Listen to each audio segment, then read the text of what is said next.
The orchestra that lost its voice.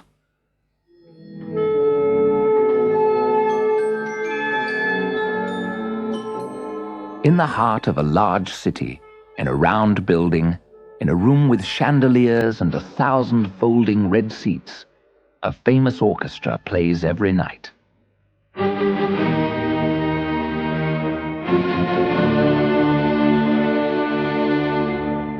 Sometimes it plays music by Strauss,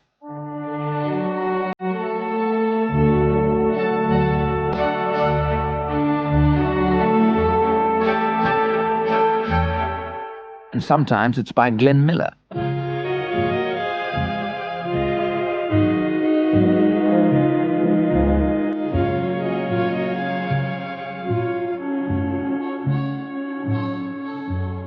But most often it was by Beethoven.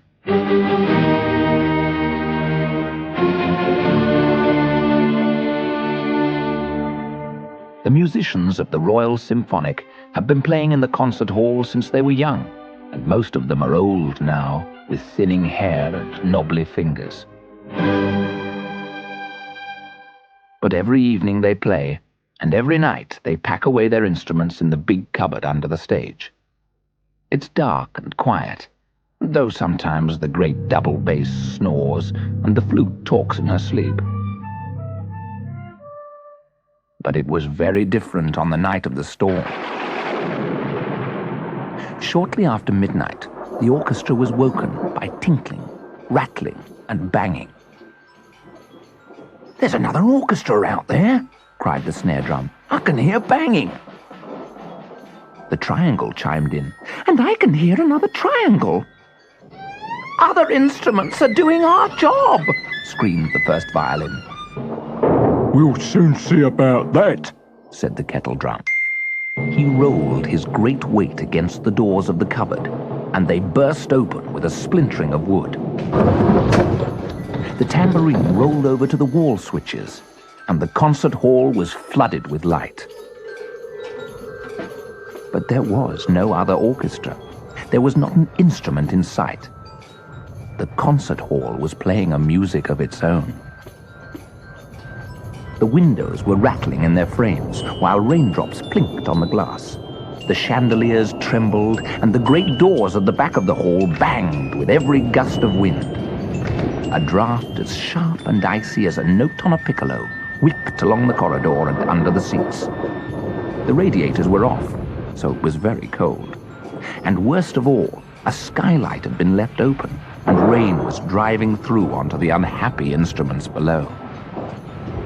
Shivering with horror and cold, they turned back to cower in their cupboard. But they couldn't close the doors again, and all night long cold draughts fretted round them. Next day, the audience began to arrive as usual. The conductor whispered to his musicians, "Is it Glenn Miller or Tchaikovsky tonight?" The instruments huddled miserably in the arms of their players, feeling very poorly indeed. The conductor tapped the rostrum with his baton and announced, "Beethoven." The musicians raised their bows, elbows, drumsticks, and reeds. The baton dropped, but nothing happened. The first violin croaked a hoarse note and was silent. The gong shivered. The clarinets sighed. Then they too wheezed and lost their voices completely. However hard the brass players blew, the string players bowed, or the drummers banged, the orchestra only groaned and rattled unhappily to itself. Soon the audience got cross and began to leave. The manager apologized and promised to give them their money back. The musicians cuddled their instruments and wept into them.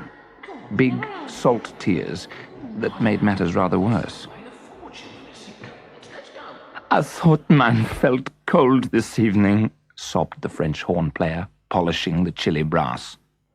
"I saw water spots on the snare drums," sniffed the drummer, "but I took no notice. It must have been the storm last night. They're all chilled to the cord." "They may never play again," cried the conductor. "Oh, my poor orchestra." That night, the instruments were left lying on the stage. "What will become of us?" squeaked the piccolo. Will we be replaced? Croaked the cello.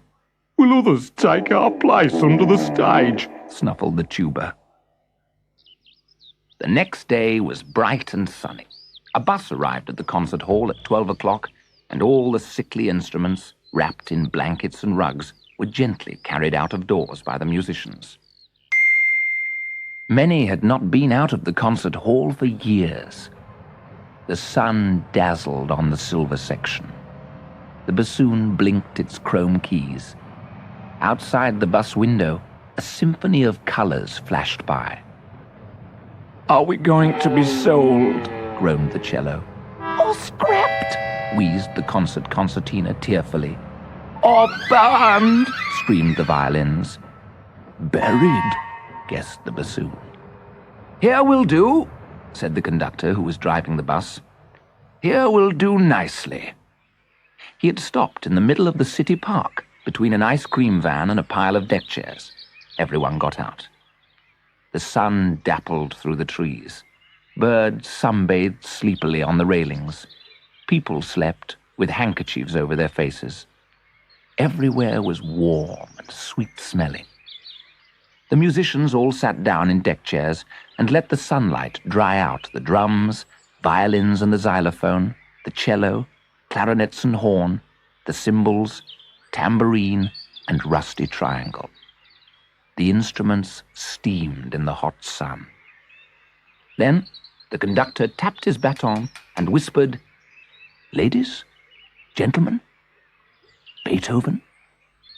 The musicians raised their bows, elbows, drumsticks and reeds.